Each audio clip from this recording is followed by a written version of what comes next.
Good evening all and welcome to another video on All Hail the Ale. It's Friday night, which means it's alcohol-free beer night. And we're going back in time to December with this beer from Nogne. It is Julefri and it translates to Christmas vacation. And it says on the side of the bottle, it says, one of our brewers said, it should taste like beer and Christmas. It needs to go well with traditional Christmas dishes, said another, as well as Christmas cookies, shouted a third. Julefri, Norwegian for Christmas vacation, is a dark, non-alcoholic Christmas beer, lightly seasoned with all the spices you associate with Christmas. And it goes on to say, in the ingredients list, that your ingredients are local water, malted barley, malted wheat, and your spices, ginger, cardamom, cinnamon, cloves, coriander seeds, and finally hops and yeast. So yeah, all the things that you kind of associate with gingerbread, I guess. And yeah, let's see what it tastes like. See if we're transported back to December, because it's a gnarly Friday night in the middle of February, and it's been blowing a gale out there today. So let's pour. Pouring into the AF Beer Club glass. The pour is dark, and it's pouring with conviction as it happens. It's got a good amount of body to it. Let's encourage a bit of a head.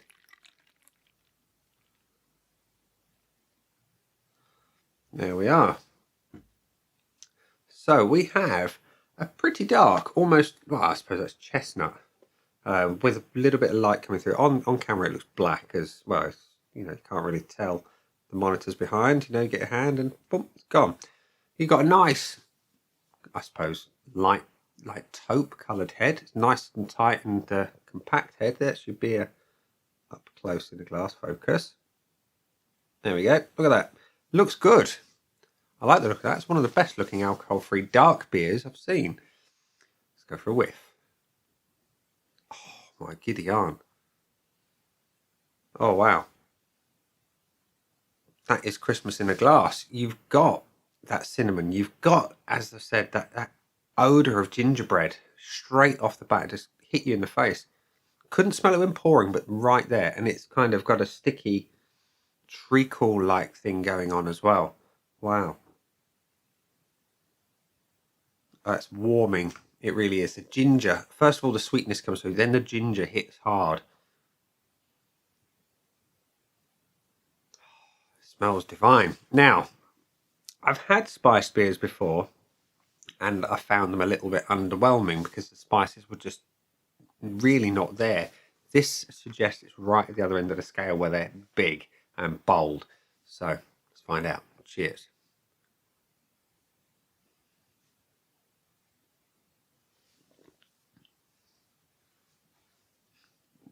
That is big and bold in a big way.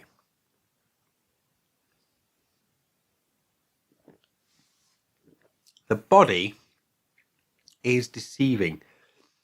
When it poured, it was pouring with a good amount of conviction. When you taste it, you get medium heavy body, but it's almost like in suspended animation. It's a little bit, I don't know how to describe it. Almost like a Newtonian fluid. It just kind of does its thing. It kind of solidifies into a particular shape in your mouth when you get it there. So the body's good, really good. The flavours are huge. It's like someone has taken gingerbread and turned it into beer. Yes, that's big. I like.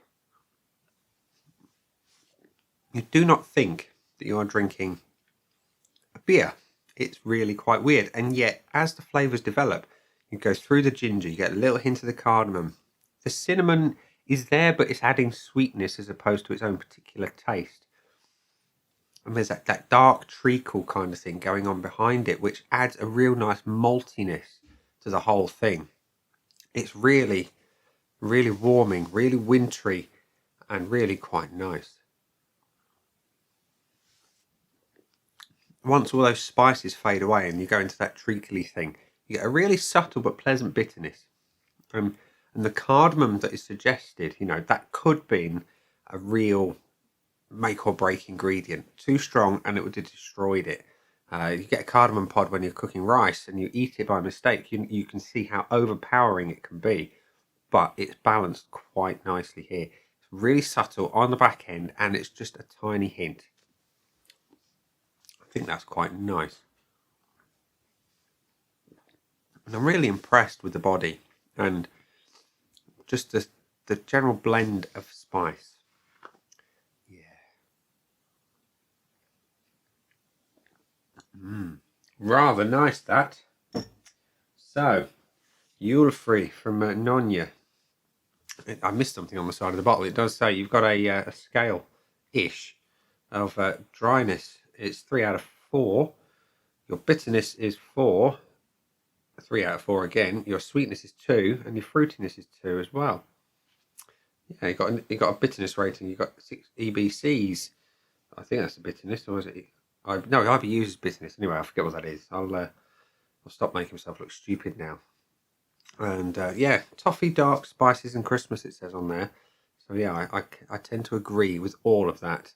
So yeah, let's give it some points, shall we? But before I give it some points, we're going to go to the scoreboard of joy, which says that the Nogne alcohol-free Julefri otherwise, it's got 2,700 check-ins and a 2.93 average. I think that 2.93 is a little bit low, and I'm wishing I had it closer to Christmas because it's really, really Christmassy. Let me put the name on here because I left it off. Julefri. That's close enough. My scoreboard of joy, you got the usual 5 pillars of judgment plus the 3 bonus points. Let's see what it gets. So the appearance. It's a damn fine looking beer. Let's top it off just so you can see. Let's just get a little bit of a head going again. I mean, look at that. Look at that. It's a fine example of a dark beer, alcoholic or otherwise. It's a nice deep chestnut colour. It's a little bit hazy. You've got a beautiful head on it that's just tight and compact. I mean, up close and personal. That rivals your nitro heads, doesn't it really? Let's be honest, it does. It looks superb. Longevity's not there on the head, but you know, it's not nitro. But I think that's an amazing looking beer. It's going to get a full point off the bat. The aroma, you are either going to love or you're going to hate. I personally like the aromas a lot. You've got that gingerbread thing coming through. You've got that kind of almost molasses type sweetness that comes behind it or like a treacly thing. And the cinnamon just adds its own very subtle, very delicious little twist to the aroma. It's strong as well, and that's why I say I think people either love or hate it. I think it's really good. It's not one I could sit and sniff all day long because it is so rich and decadent. I'm going to give it the 0.75. I like it a lot.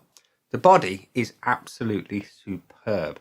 Like I say, it's almost like that Newtonian fluid thing where it kind of forms its own shape under influence, and it's just lovely. It's slightly heavier than medium. Silky smooth in the mouth, low carbonation, spot on. It's getting a full point.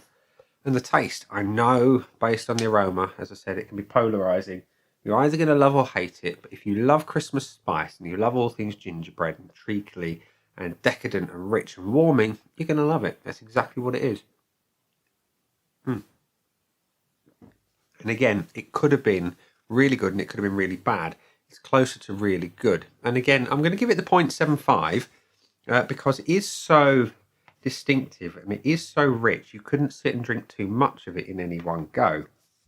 It's not what I call a sessionable beer in that sense. It's one of those, you'll have one, you'll really enjoy it, and then you'll go on to something else. The finish is decadent. It's exactly what it is. It's like you've had that ginger cake and all things good and delicious. It's warming, and I think the finish is the strongest bit of the beer because it's where the flavours kind of die down a little bit and become a little bit more subtle, and you can just appreciate them for exactly what they are. Oh, excuse me, that's dinner repeating. It's going to get a full point from me, which gives it 4.5 out of 5. Now, we've got some score points here, extra score points. You've got the value for money. Now, I bought this as part of a Christmas selection from the Wise Bartender. I cannot remember what I paid for it, but I know the prices at the Wise Bartender are very reasonable, and what I've paid for Nogne stuff before, I think it's about £2.50 a bottle. I think it's brilliant. You know, again, it's a Christmas special. You're going to have it once or twice, thoroughly enjoy it, and I think it represents great value for money. So it's going to get a tick box there. Would I buy it again? Yeah, I would. I absolutely would. But again, with the caveat that it's sort of thing, a bit like Christmas stuff, you know, mince pies, Christmas pudding. You really have it once a year. You thoroughly enjoy it. Because if you had it all year round, it would be one that you'd quickly kind of get bored of. So, but yes, it does get the buy again tick box. And because it didn't get 5 out of 5, it doesn't qualify for the bonus point. So, of course, it's got 4.5 out of 5 with 2 extra points for the value for money. And would I buy it again? Absolutely. So, yeah, there we go. It is Christmas in a bottle, transferred into a glass, down your gullet, and thoroughly enjoyed. We're going to leave it there. We're going to say that has been the Christmas beer. I've been Nick. Those down there are the buttons. You know exactly what to do with them by now. You've got the like, comment, dislike, and subscribe. Choose any combination as you wish. And I will see you again soon for another video. Bye.